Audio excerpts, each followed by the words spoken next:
So, I'm very curious about what's hidden here about Trump's relationship. Trump had a past history that he hides, which has been documented as an FBI informant. He's attacked the FBI as the deep state and so on. But he was an FBI informant, certainly on a man named Dan Sullivan, who was in his employ through the Taj Mahal Hotel and Casino in Atlantic City, who was suspected of mob ties, which he did not have. But Trump eagerly, in order to avoid scrutiny from the FBI itself, served as an informant. And I wonder, um, in the early investigation of Epstein, given Trump's character, whether you believe he might have been an Well, informant.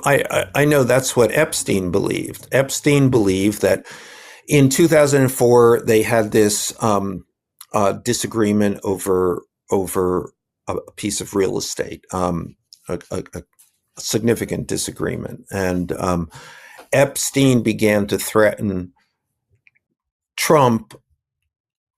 Maybe I should just go through this. Epstein, there was a house in Palm Beach that Epstein believed he was the top bidder on at $36 million.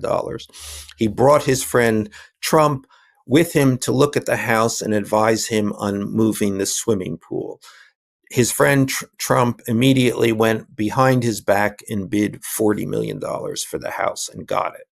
Um, Let Epstein, me just be, and I don't want to stop your narrative here, but Trump at the moment was headed towards yes, bankruptcy, Epstein and no one underbelieved. would loan him money, and the Taj Exactly. was about to go belly up at that moment. So it's a very Exactly. curious thing of where he gets the loan, and we don't know where the money Well, comes from. yes, and Epstein understood this and understood that Trump didn't have the money, so therefore that he must be fronting for someone. Right.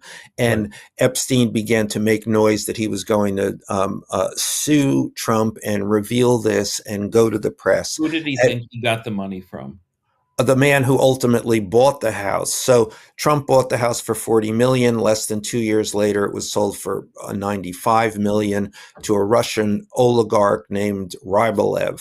And he And was a Putin oligarch, close to Putin. yes, and so Trump believed that he was fronting for. Epstein believed, Epstein believed that Epstein, Trump was yeah, fronting for Rybolev. So Rybolev, um, and the Russians, in other words, and for the the Russians, yeah, Russian money. yes, and this would be a money laundering scheme to have bought the house for 40 million. I mean, it's a complicated thing, but it would be a traditional way to launder money. So anyway, um, Epstein confronts Trump about this, and at that point, the investigation of Epstein began, and Epstein um, um, began by Epstein believed that it began because Trump notified the police about what was going on at Epstein's house, which Trump was fully aware of because he was mhm, a frequent visitor to the house. mhm,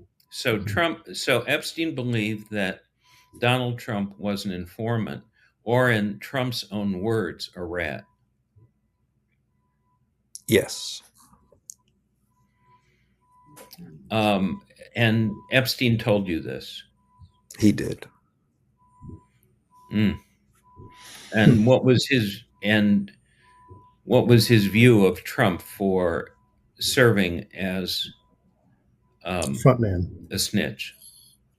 Yeah, Epstein believed that Trump dropped a dime on him, and that began his legal difficulties.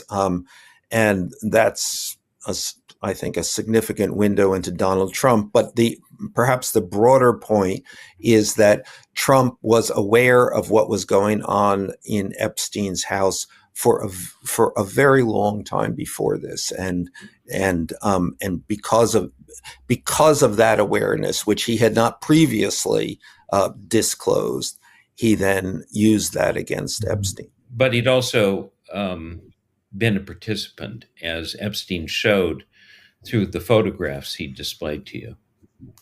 Yes, I mean that is all I know is that Donald Trump knew what was going on at Jeffrey Epstein's house. There was a set of photographs in which he was with girls of indeterminate age around Epstein's pool. I mean, let me not go further than that. That's what I know. Yeah. Good. Well, thank you very much again, Michael. And